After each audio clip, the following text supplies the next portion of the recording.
Hey up everybody, my name's Joshua Morrison, director of Johnny Moz's Lessons in Confidence, and today I want to talk to you a little bit about saving money and how you can do little unique subconscious kind of tricks to sort of make yourself save a little bit more money. So what I started doing, when I went to France on a little holiday last week, what I did is I totaled up every time I tapped my card, right, I would jot it down on this little note. I've got a notes app and it says like ferry, £43, bus, £1.75, right, stuff like that. Cappuccino at Lewis Station, £3.20. You know, soup on ferry, £5.09. You know, every time I tapped, I would just note it, and I built that up as a little sort of tradition, routine, like impulsive thing that I would do. And whenever I would do that, it meant that I would spend a little bit less money, right? And now that I'm back from France, I'm just keeping it up. But what I'm doing now is I'm rounding it up. So, for instance, yesterday I went to Lidl and I spent like £14.10, something like that. So I've written on here, Lidl, £15. And then today I went to Lidl and I bought just this bottle of water, which was 45 pence. So I put Lidl, £1, right? And because I'm putting down more than I think, I'm rounding up so much, right?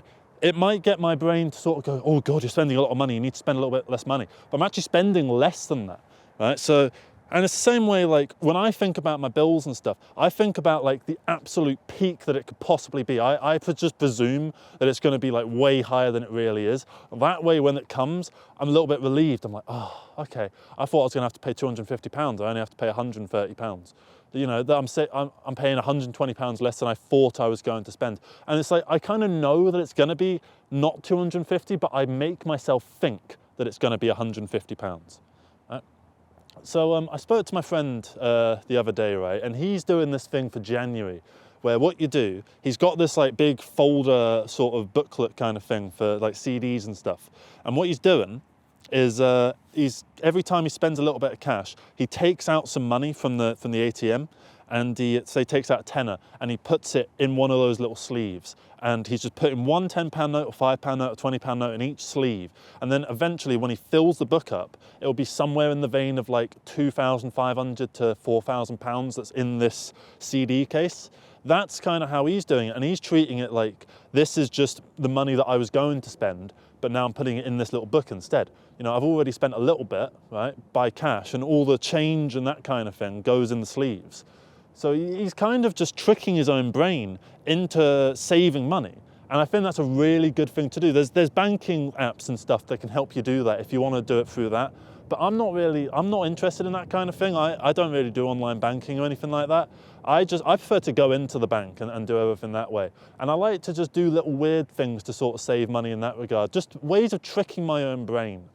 You know, like, for instance, I like to get my non-alcoholic beers, right? And if I get 4 of them down the road, it costs me £4.50. But if I go to Sainsbury's, I can get 12 for £8, which basically, the way I see it, is I'm getting 4 for free. So I think of things in that kind of regard. I think of like when I went to Bulgaria about 4 years ago on a holiday, right? I went to get tobacco that I would have bought anyway in England at £20 a pop. I'm now getting it for £5 a pop, and the amount of money that I'm saving there ends up meaning that the holiday is essentially free, because the amount of money that I've saved on the cheaper tobacco has gone on to the holiday, so I've gotten a free holiday out of it. And that's the way I kind of think about monetary stuff and bills and money in general. Like, when I go to the pub sometimes, because I don't drink, if I just get like non-alcoholic beer, that costs basically the same as a normal pint. So if I get 4 of them, I'm spending like £30 in total, plus like the trip back and that kind of thing, right? Which I don't really want to be doing. But if I go and I just get maybe 1, right, and then I just get water after that, water's free. So I've managed to get like an entire night out, which cost me like £5 total, right? But I've had a full experience, nice night out in that kind of regard. So you can do weird little things to save yourself money, just little tiny things, just to, like, if you skimp in certain ways, like maybe you like getting, I don't know, the crisps at like the McCoy's crisps, right?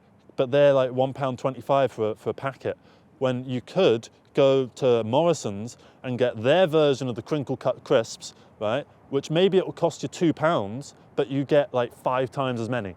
And that ends up saving you money. So think about where your money is going, what you're spending it on, how are you doing certain things. And I think if you can just kind of keep up little fun ways of saving yourself money and just accumulate things in various different pots, like don't just have one bank account, have one bank account and then maybe like, I don't know, you got cash under the bed, and then maybe have another bank account for like a specific type of thing, like your savings account and then your current account. But then you might have your work money goes into your current account, and you take money out of that account and put it into another account, and that account is for just your bills, right? And then you take some money from this main account where you get paid and put it into a third bank account, and this one is just for your fun money, right? And if you run out of fun money, then you can't have any more fun, is a good way of thinking about it. So, you know, don't just have one. Also, the benefit of having multiple bank accounts is all these banks like to do these like switch over deals. So what you can do is you can take one bank, shut it down, and open it up in a new bank account. And depending on their terms and conditions, you'll end up getting like £150 within 30 days or something like that. And I'm not going to name any banks or anything like that because this isn't sponsored by any banks. I'm just telling you it's a good. I've done it like 10 times and I've probably made like a total of like 1.5 grand. Just out of like places I'm going anyway, get there like an hour early and just nip to the bank beforehand and just sit there, have a bit of a chat with them, ask them some questions. It's not because you're sat in front of like a bank teller, someone who knows finance, so it's a good opportunity to just ask them weird questions as well. So like, say you're thinking about something, say you're thinking about putting your money on the stocks, you can just quickly ask them like, what do you think about trading 212? What do you think about crypto? What do you think about this thing that I'm thinking about? And they might go, yeah, don't do this, but do this, try this. Have you thought about this? And you can take what they're saying on board because they are experts, you know, they know what they're talking about and they've done this a million times. So you can do all sorts of little things to save yourself money and you can even make little bits of money. Like I've got this app called Zifit, I think it's called World of Books now. And what I do whenever I'm walking around, if I just see like some books that someone's left out, that kind of thing. People leave books and CDs and stuff all over the place for people to just take. Go up and scan them with your phone, right? Quick scan, doop, doop, right? And it might come up, oh, this one's worth 30p, this one's worth 10p, this one's worth 50p. I've probably made in total, from doing this for about 3 years, I've probably made about 300 quid, right? Just off doing that. And you know, it's not much work. If I culminated all the work that I put into it, it would be like maybe 1 8-hour shift's worth of work, maybe 2 8-hour shifts worth of work. All it is just getting the books, putting it through, and then all you need to do is get a box. Just find a box. You can even find boxes out there. You don't have to buy a box or anything like that. You get boxes when you get deliveries and stuff like that. Just keep the box and use it and just put all the books in it. Write the trading number on and it'll tell you where to take it. And it might just be in town. Just take the box to town next time you need to go to town for whatever reason. And you know, say you're going there to do some shopping, well, you're not going to be bringing the box back with you, so you can take the box there and then take the shopping back.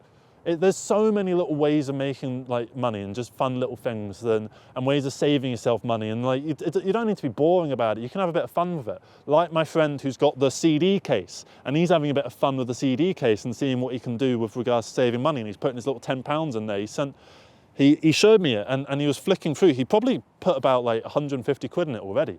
And I was really proud of him because like that's 150 quid that wouldn't exist if not for this system. Well, obviously it would exist, but he wouldn't have it, you know. And it's money that he wouldn't have if not for just trying something a little bit weird. And he's sticking with it. And by the end of the month, he might have something like 600 quid in there. And if he keeps it up, by the end of May, he might have like 2-3 grand in there. And that 2-3 grand can go towards maybe like, I don't know, getting a PlayStation 5 or I don't know, whatever. You know, whatever it is you want to spend that kind of money on, because that was basically fun money at that point, or maybe it's just a safety net. Think about safety nets as well. It's very important to have a safety net with regards to your money. You want to make sure that you've got like maybe a specific bank account that's just like for emergencies only, and it's got like £1 grand or £2 grand in it, right? Because there's going to be points where a rainy day comes and you want to save for a rainy day, and when it starts to rain, you want to make sure you've got a roof over your head, right? So take money from there for the emergency, put it towards the thing, and then stock up on the emergency fund when you have money to spare. So yeah, basically I'm just talking about ways of saving money and just having a bit of fun with your money, and just, yeah, I'm not here to preach to you. Like, if you find weird ways of doing it, let me know in the comments below, because I'd love to hear your experiences with these kind of things, and I'd love to know what kind of weird little things you do that are just like quick little bits of cash, you know. I used to go on rev.com, which is like this you type out subtitles for people, and that was like, you know, a nice little £10 a day every now and then, and it would be like an hour's worth of work. And that's just like, you could do that like on the way to and from work, or I could just do it like if I was bored at home and there's nothing to do and I didn't really feel like getting up and going around, walking around and stuff like that. You know, little things like that. You can just find stuff out there and just have a bit of fun with it. So, you know, the world is your oyster, and if you like oysters, then, you know, bon appetit. So thank you very much for watching, everybody. Have a good rest of the day, and take care. Bye-bye.